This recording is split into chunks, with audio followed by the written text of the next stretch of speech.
সংযুক্ত আরব আমিরাতের দুবাইয়ের বিমানবন্দরের সাবেক আইজিপি বেনজির আহমেদকে গ্রেপ্তার করা সম্ভব হয়েছে বলে জানিয়েছেন দুবাই মিডিয়া অফিস। পুলিশের সাবেক মহাপরিদর্শক বেনজির আহমেদ দুবাইয়ে গ্রেফতার হয়েছেন। দুর্নীতি দমন কমিশনের মামলায় ইন্টারপোলের সহযোগিতায় তাকে গ্রেফতার করেছে দুবাই পুলিশ। দুবাইয়ের কারাগার থেকে জামিনে মুক্তি পেয়ে পুলিশের সাবেক মহাপরিদর্শক বেনজির আহমেদ ইউরোপের একটি দেশে যাওয়ার চেষ্টা করছেন বলে জানিয়েছে তার পারিবারিক সূত্র। জামিন পেলেও যে কারণে বাঁচতে পারবেন না বেনজির আহমেদ, এই জামিন বেনজির আহমেদের জন্য কোনো স্থায়ী স্বস্তি বা রেহার পথ তৈরি করছে না।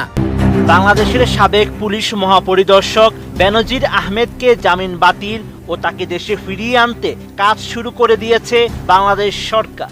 আর এজন্য দুবাইয়ে ল ফার্ম নিয়োগ করা হয়েছে সরকারের পক্ষ থেকে। সাথে সাথে আমি হোম সেক্রেটারির সাথে কথা বলেছি। হোম সেক্রেটারি দুবাইয়ের আমাদের যে ইউএই অ্যাম্বাসেডর, তার সাথে কথা বলেছে। আমরা ল ফার্ম নিয়োগ করেছি, কয়েকদিন আগেই ল ফার্ম নিয়োগ করেছি। এই বিষয়টাই শুধুমাত্র তাকে ইনস্ট্রাকশন দেওয়া হয়েছে যেন বেইল ক্যান্সেলেশনের জন্য সে পার্সু করবে। সাবেক পুলিশ মহাপরিদর্শক বেনজির আহমেদকে বাংলাদেশে ফেরানোর প্রক্রিয়া নতুন গতি পেয়েছে। দুদকের দাবি, নীতিগতভাবে বন্দি প্রত্যর্পণে সম্মতি দিয়েছে আমিরাত। দর্শক, বেনজির আহমেদকে দেশে ফেরানো এখন শুধু সময়ের অপেক্ষা।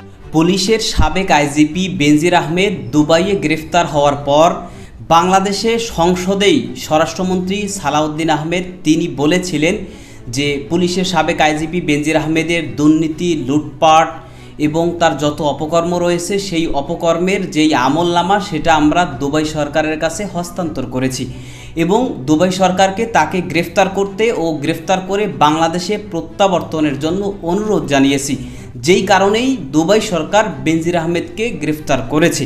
এবং এরপরেই এদেশের সর্বস্তরের মানুষ বেনজির আহমেদকে কবে বাংলাদেশে প্রত্যর্পণ করা হবে এবং প্রত্যর্পণ করার পর বাংলাদেশ তাকে বিচারের মুখোমুখি করবে সেই অপেক্ষায় ছিল। এর মধ্যেই পুলিশের সাবেক আইজিপি বেনজির আহমেদ সে জামিনে দুবাই আদালত থেকে মুক্তি পেয়েছিল এবং দুবাই থেকে ইউরোপে পালানোর একটা প্ল্যান করেছিল এবং প্ল্যান করে সে দুবাই থেকে ইউরোপে পালাতে গিয়ে দুবাই বিমানবন্দরেই আবারও হাতে নাতে ধরা পড়েছে। দর্শক, এ বিষয়ের কিছু অংশ ভিডিওর শুরুতে শিরোনামে আপনারা দেখেছেন, বিস্তারিত দেখবেন পুরো ভিডিও জুড়ে। এ বিষয়গুলো দেখার পূর্বে আপনাদের একটা অনুরোধ করব, যারা আমাদের চ্যানেলে নতুন আসছেন চ্যানেলটি সাবস্ক্রাইব করে অল ক্লিক করে বেল আইকনটি চালু করে দেবেন। দর্শক, চলুন আমরা দেখব যে এবার দুবাই থেকে ইউরোপে পালাতে গিয়ে যে দুবাই বিমানবন্দরে আবারও হাতে নাতে ধরা পড়েছে পুলিশের সাবেক আইজিপি বেনজির আহমেদ, সেটা আমরা দেখব।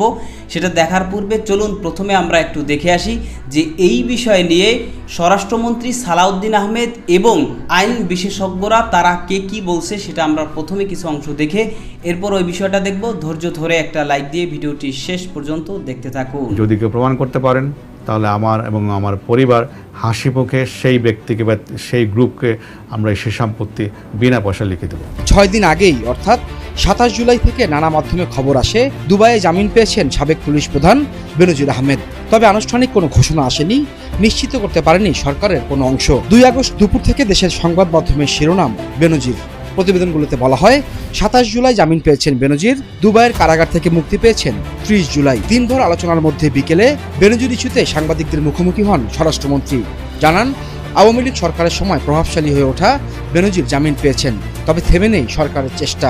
আমি খবর পেয়েছি তাকে অন কন্ডিশন এখানে তার ইউএই লিভ না করার শর্তে বেইল দিয়েছে। কি শর্ত আমি সার্টিফাইড কপিটা জোগাড় করতে বলেছি এবং আমাদের যে ল ফার্ম নিয়োগ হয়েছে তাদেরকে আমরা ইনস্ট্রাকশন দিয়েছি যেন এই বেইল ক্যান্সেলেশনের জন্য তারা পার্সু করে। আমরা আশা করছি এগুলো আমরা বেইল ক্যান্সেল করতে পারবো এবং দ্রুততম সময়ে তাকে ফেরত নিতে পারবো। বেনজিরকে ফিরিয়ে এনে বিচারের মুখোমুখি করার হুঁশিয়ারি দিয়েছেন পররাষ্ট্র প্রতিমন্ত্রী শামা ওবায়েদ। বাংলাদেশ সরকারের সাথে সংযুক্ত আরব আমিরাতের সরকারের যে যোগাযোগ চলছে এবং কাগজপত্র আদান প্রদান হয়েছে, তারা কিছু তথ্য আমাদের কাছ থেকে স্পেসিফিক জানতে চেয়েছে স্বরাষ্ট্র মন্ত্রণালয় এবং পররাষ্ট্র মন্ত্রণালয়ের কাছ থেকে। সেটা আমরা তাদেরকে সরবরাহ করেছি, কাজ চলছে। আমরা আশা করছি খুবই শীঘ্রই এই অভিযুক্ত আসামিকে বেনজিরকে ঢাকায় বাংলাদেশে ফিরিয়ে এনে তার বিচার কাজ এখানে সম্পন্ন করা যাবে।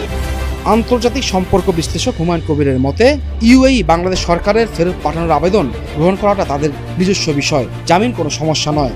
তবে বেনজিরের মুক্তি পাওয়ার বিষয়ে দুদকের কাছে আনুষ্ঠানিক কোনো তথ্য নেই বলে জানিয়েছেন সংস্থাটির মহাপরিচালক মীর মোহাম্মদ জয়নুল আবেদিন শিবলি।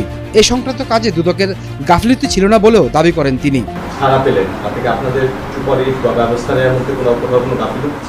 আমার মনে হয় না। আইনগত যে বিষয়গুলি আছে নিশ্চয়ই সবাই মিলে আমরা খতিয়ে দেখব। মানে আমাদের এখান থেকে যা যা পাঠানোর, যা যা করার আমরা সবই করি। 2024 সালের শুরুর দিকে বেনজিরের সম্পদ অনুসন্ধান শুরু করে দুর্নীতি দমন কমিশন। তবে ওই বছরের 4 মে পরিবারসহ দেশ ছাড়েন তিনি। এরপর সরকারের পক্ষ থেকে জানানো হয় দুর্নীতির মামলা ইন্টারপোলের মাধ্যমে তার বিরুদ্ধে জারি করা হয়েছে রেড নোটিশ। চলতি বছরের 12 জুন দুবাই তাকে আটক করে স্থানীয় কর্তৃপক্ষ। গত 12 জুন 2026 তারিখে সংযুক্ত আরব আমিরাতের স্বরাষ্ট্র মন্ত্রণালয়ের directorate general of federal criminal police, national central bureau NCB, Abu Dhabi হতে প্রেরিত একটি ইমেইলের মাধ্যমে বাংলাদেশ সরকারকে জানানো হয়েছে যে দুর্নীতি মামলায় অভিযুক্ত বেনজির আহমেদকে সংযুক্ত আরব আমিরাত পুলিশ কর্তৃক গ্রেফতার করা হয়েছে। এরপর সরকারের পক্ষ থেকে জানানো হয় কূটনৈতিক চ্যানেলে সাবেক আইজিপিকে ফেরানোর আনুষ্ঠানিক আবেদন করেছে সরকার। মামলার সব নথিপত্র পাঠানো হয়েছে সংযুক্ত আরব আমিরাতেও। আমরা আশা করি ইউএই গভর্নমেন্ট যথাযথ প্রক্রিয়া অনুসরণ করে খুব শিগগির তাকে ফেরত দেওয়ার ব্যবস্থা করবেন। আমরা পারসুয়েশনে থাকি। যদিও গত 26 জুলাই স্বরাষ্ট্রমন্ত্রী বলেছিলেন নথিপত্র পাঠানোর পরে দুবাই পুলিশের পক্ষ থেকে কোনো প্রতিক্রিয়া পাওয়া যায়নি। প্রথমবার তারা 30 দিনের ভিতরে যে কাগজপত্র চেয়েছিল আমরা 3 দিনের ভিতরে পাঠিয়েছি, সেটা ওখানে শেষ। এরপরে তাদের রয়্যাল কোর্ট যেটা ইউএই, তারা আদালত থেকে আর কয়েকটা বিষয় জানতে চেয়েছেন, সেই রিপ্লাইগুলো আমরা দিচ্ছি, 2-1 দিনের ভিতরে যাবে। জামিন পেলেও বেনজির আহমেদের ওপর কঠোর বিধিনিষেধ আরোপ করেছে দুবাই আদালত। সংশ্লিষ্ট একটি সূত্র জানিয়েছে জামিনের শর্ত হিসেবে তার পাসপোর্ট আদালতে জমা রাখা হয়েছে। আদালতের অনুমতি ছাড়া তিনি সংযুক্ত আরব আমিরাতের বাইরে যেতে পারবেন না। ফলে জামিন পেলেও আপাতত তার দেশ ত্যাগের কোনো সুযোগ নেই। বেনজির সাহেব একটা বেল পেয়েছেন আরব আমিরাতে, তো সেখানে ওই দেশের জুরিসডিকশনে যদি তার বিরুদ্ধে কোনো মামলা থাকে সেখানে ওনার বিরুদ্ধে প্রসিডিং হতে পারে, বেল হতে পারে। এটা বাংলাদেশ সরকারের কোনো কনসার্ন না। ওখানে যে মামলাটা হয়েছে ওনার বিরুদ্ধে, ওখানকার সরকার কেন করেছে বা কোনো ইন্ডিভিজুয়াল করেছে কিনা, এটা related to that jurisdiction, not to related to Bangladesh jurisdiction. But what Bangladesh government can do, Bangladesh government যেটা করতে পারে সেটা হলো এক্সট্রাডিশন প্রসিডিং ইনিশিয়েট করতে পারে। বিকজ তার বিরুদ্ধে কনক্রিট এভিডেন্স আছে, হার্ড এভিডেন্স আছে, এবং সে মানি লন্ডারিং করেছে, বিভিন্ন ধরনের ক্রাইমের সাথে জড়িত ছিলেন। সেই প্রেক্ষিতে উনি বাংলাদেশ সরকার ওইখানে এক্সট্রাডিশন প্রসিডিং ইনিশিয়েট করতে পারে। অ্যাকচুয়ালি যে একটা জুরিসডিকশনের মধ্যে যখন একটা লোক ঢুকে যায়, তখন ওই জুরিসডিকশন চায় যে তার দেশে যদি কোনো ক্রাইম হয়ে থাকে, he is also answering to my question, তখন যেটা করে যে ওই জুরিসডিকশনের যে মামলাগুলো আছে সেগুলো আগে ডিসপোজ অফ করতে চায়। যদি সে ওখানে যদি সাজাপ্রাপ্ত হন, ওখানে উনি সাজা খাটবেন, তারপর বাংলাদেশে পাঠাবেন। Whatever be the circumstances, Bangladesh government has to persist their procedure. এখানে এক্সট্রাডিশনের জন্য তাকে চেষ্টা করতে হবে বাংলাদেশ সরকারকে। এবং আরেকটা জিনিস স্মরণ রাখতে হবে এবং চেষ্টা করতে হবে যাতে উনি ওইখানকার প্রসিডিংয়ে ইনিশিয়েট হলেও উনি যেন ওই জুরিসডিকশন থেকে অন্য কোনো জুরিসডিকশনে না চলে যেতে পারে। বিকজ একবার যদি উনি ওই জুরিসডিকশন থেকে আরেকটা জুরিসডিকশনে চলে যায়, তখন লিগাল কমপ্লিকেশনস দেখা দিবে, তখন আবার সেই জুরিসডিকশনে বাংলাদেশ সরকারকে প্রসিডিং ইনিশিয়েট করতে হবে। So Bangladesh government can approach to that court so that he can't leave the jurisdiction of that country, যদি ওইখানে কোনো ক্রিমিনাল প্রসিডিং তার বিরুদ্ধে থাকে। কিন্তু যদি কোনো ক্রিমিনাল প্রসিডিং না থাকে, সেই ক্ষেত্রে Bangladesh government can bring him back through extradition proceeding. উনি হয়তো ওইখানে কিভাবে ধরা পড়েছেন সেটা তো আমরা জানি না, ওইখানকার কোনো ল ভায়োলেশনে হয়তো ধরা পড়েছেন, তো সেটা তো ওই দেশের আইন অনুসারে উনি জামিন পেতে পারেন, সেটা ওই জায়গার আইনের বিষয়। তো আমাদের দিক থেকে, বাংলাদেশের দিক থেকে যে বিষয় সেটা হলো যে এই ধরনের কোনো ব্যক্তিকে যদি দেশে ফেরত আনতে হয়, তাহলে উনি যে রাষ্ট্রে আছেন সেই রাষ্ট্রে বাংলাদেশের বিচারের যে সকল তথ্য উপাত্ত এগুলো ওখানে ওই রাষ্ট্রের পররাষ্ট্র মন্ত্রণালয়ের মাধ্যমে ওদের যে বিচার মন্ত্রণালয় ওখানে জমা দেওয়া, এবং সেই জমা দেওয়ার পরে তারা বিবেচনা করে দুভাবে এই এক্সট্রাডিশন হতে পারে। একটা হলো ওনাদের সাথে যদি আমাদের কোনো এক্সট্রাডিশন চুক্তি থাকে, তাহলে সেই চুক্তির আওতায় তারা এক্সট্রাডিশন করতে পারেন, অথবা টেম্পোরারি একটা ইস্যুতেও এক্সট্রাডিশন হতে পারে।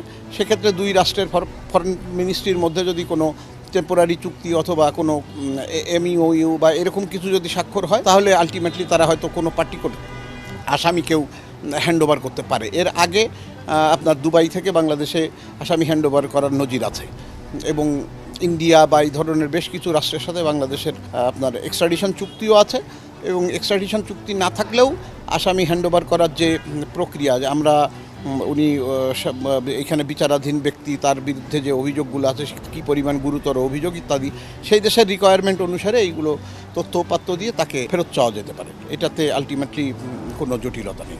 জামিন পেলেও যে কারণে বাঁচতে পারবেন না বেনজির আহমেদ, সরকারের সামনে এখন কি পথ? দুবাইয়ের কারাগারে আটক থাকার পর শর্ত সাপেক্ষে জামিনে মুক্ত হয়েছেন বাংলাদেশ পুলিশের সাবেক মহাপরিদর্শক বেনজির আহমেদ। গত 27 জুলাই সংযুক্ত আরব আমিরাতের আদালতে তার জামিন আবেদন মঞ্জুর করেন এবং 30 জুলাই তিনি কারামুক্ত হন। বিষয়টিকে কেন্দ্র করে দেশে তোলপাড় সৃষ্টির প্রেক্ষাপটে স্বরাষ্ট্রমন্ত্রী সালাউদ্দিন আহমেদ নিশ্চিত করেছেন আরব আমিরাত না ছাড়ার শর্তে বেনজিরকে জামিন দেওয়া হয়েছে। তবে বাহ্যিকভাবে মুক্ত হলেও এই জামিন বেনজির আহমেদের জন্য কোনো স্থায়ী স্বস্তি বা রেহার পথ তৈরি করছে না। দুবাইয়ের আদালতের দেওয়া কঠোর শর্তেই তার মুক্ত চলাচলের সুযোগ সংকুচিত করে দিয়েছে। জামিনের প্রধান শর্ত অনুযায়ী তার পাসপোর্ট আদালতের জিম্মায় রাখা হয়েছে এবং আদালতের পূর্ব অনুমতি ছাড়া তিনি কোনো অবস্থাতেই দেশ ত্যাগ করতে পারবেন না। ফলে আন্তর্জাতিক বিচার প্রক্রিয়া বা ইন্টারপোলের রেড নোটিশ এড়িয়ে অন্য কোনো দেশে পালিয়ে আশ্রয় নেওয়ার সুযোগ তার জন্য সম্পূর্ণরূপে বন্ধ। ঘটনার পরেই বেনজির আহমেদকে দেশে ফিরাতে কূটনৈতিক ও আইনি পদক্ষেপ দ্বিগুণ করেছে বাংলাদেশ সরকার। স্বরাষ্ট্রমন্ত্রী সালাউদ্দিন আহমেদ জানান, খবরটি পাওয়ার পরপরই তিনি স্বরাষ্ট্র সচিব এবং আমিরাতে নিযুক্ত বাংলাদেশের রাষ্ট্রদূতের সঙ্গে জরুরি আলোচনা করেছেন। দুবাইয়ে ইতিমধ্যেই একটি বিশেষ ল ফার্ম নিয়োগ দেওয়া হয়েছে এবং তাদের সুনির্দিষ্ট নির্দেশ দেওয়া হয়েছে যেন বেনজিরের জামিন বাতিলের জন্য আদালতে তাৎক্ষণিক আবেদন জানানো হয়। পাশাপাশি আদালতের নির্দেশের সার্টিফাইড কপি সংগ্রহের কাজ চলছে। দুর্নীতি, ক্ষমতার অপব্যবহার ও অর্থ পাচারের দায়ে দুর্নীতি দমন কমিশনের মামলায় ইন্টারপোলের সহায়তায় তাকে গ্রেপ্তার করা হয়েছিল। পররাষ্ট্র প্রতিমন্ত্রী শামা ওবায়েদও জানিয়েছেন যে প্রত্যর্পণ সংক্রান্ত যাবতীয় প্রয়োজনীয় নথিপত্র আমিরাত সরকারকে সরবরাহ করা হয়েছে। পুলিশের সাবেক আইজিপি বেনজির আহমেদকে দুবাইতে গ্রেফতার করা হয়েছিল এবং এই পুলিশের সাবেক আইজিপি বেনজির আহমেদকে গ্রেফতারের পর বাংলাদেশে তোলপাড় শুরু হয়েছিল যে বেনজির আহমেদকে দুবাইতে গ্রেফতার করা হয়েছে এবং তাকে বাংলাদেশে এনে বিচারের মুখোমুখি করা হবে, যেহেতু তার বিরুদ্ধে বিভিন্ন ধরনের দুর্নীতি, লুটপাট, অপকর্ম সহ বিভিন্ন অভিযোগ রয়েছে। সে বাংলাদেশের বিভিন্ন জায়গায় তার যে ক্ষমতার অপব্যবহার সেটা সে করে বিভিন্নভাবে সে দেশে বিদেশে অর্থ পাচার করেছে এবং দুর্নীতি করেছে, লুটপাট করেছে। সে পুলিশের একজন আইজিপি ছিল এবং সে তার যে ক্ষমতা, সে ক্ষমতার অপব্যবহার সে করে এরপরে সে দেশে বিদেশে বিভিন্ন জায়গায় অনেক অঢেল সম্পত্তি সে অর্জন করেছিল এবং সে এমনভাবে দুর্নীতি লুটপাট করেছে যে বাংলাদেশের যেই স্তরেই সে যাইতো সেখানে গিয়েই সে দুর্নীতি লুটপাটের মাধ্যমে সম্পদ গড়ত এবং বাংলাদেশে বিগত এই ফ্যাসিস্ট সরকারের আমলে যেই পরিমাণ গুম, খুন এবং মানবতা বিরোধী অপরাধ হয়েছে, এই সমস্ত অপরাধে এই বেনজির আহমেদ সে সরাসরি মদত করেছে এবং ক্ষমতার উচ্চ স্তরে থেকে সে শেখ হাসিনা এবং তার সহযোগীদেরকে সাপোর্ট করেছে। সুতরাং যেই কারণে এদেশের আপামর জনতার দাবি ছিল যে এই বেনজির আহমেদকে যে দুবাইতে গ্রেফতার করা হয়েছে, দুবাইতে গ্রেফতারের পর তাকে বাংলাদেশে আবার ফিরিয়ে এনে বাংলাদেশে যেন বিচারের মুখোমুখি তাকে করা হয়। এর মাধ্যমে গোটা বাংলাদেশে এবং এমনকি দেশের বাইরেও একটা মেসেজ যাবে যে দুর্নীতি, লুটপাট, অন্যায়, অপকর্ম যে করুক এবং সে যত বড় ক্ষমতাসীন ব্যক্তি হোক না কেন, তার বিচার আজ না হয় কাল, একদিন না একদিন কাঠগড়ায় হয় এবং তাকে অবশ্যই বিচারের মুখোমুখি হতেই হয়। সুতরাং কোনোভাবে দুর্নীতি, লুটপাট, অন্যায়, অপকর্ম এটা করা যাবে না, এরকম একটা মেসেজ গোটা দেশের মানুষের কাছে এবং দেশের বাহিরেও এরকম একটা মেসেজ যাবে। সুতরাং এই কারণে এদেশের মানুষ এই বেনজির আহমেদকে বাংলাদেশে ফেরত এনে বিচারের মুখোমুখি করার দাবি জানিয়ে আসছিল। এর মধ্যেই দুবাইতে আবারও এই বেনজির আহমেদ সে জামিন পেয়েছে এবং জামিন পাওয়ার পর সে দুবাই থেকে ইউরোপে পালানোর একটা প্ল্যান করতেছে, যেটা ইতিমধ্যেই আলোচনায় এসেছে। সুতরাং বাংলাদেশ সরকার এবং দুবাই সরকার যদি সেইভাবে কঠোর পদক্ষেপ নেয় তাহলে দুবাই থেকে কখনোই ইউরোপে পালিয়ে যেতে সে পারবে না। তাকে আবারও গ্রেফতার করে তাকে বাংলাদেশে এনে বিচারের মুখোমুখি করা সম্ভব হবে। এ বিষয়ে আপনার মতামত কি সেটা কমেন্ট সেকশনে জানাতে পারেন। ভালো থাকবেন, সুস্থ থাকবেন, দেখা হবে নতুন কোনো ভিডিওতে, কথা হবে নতুন কোনো বিষয়। আজকে পর্যন্তই, আসসালামু আলাইকুম রহমতুল্লাহ।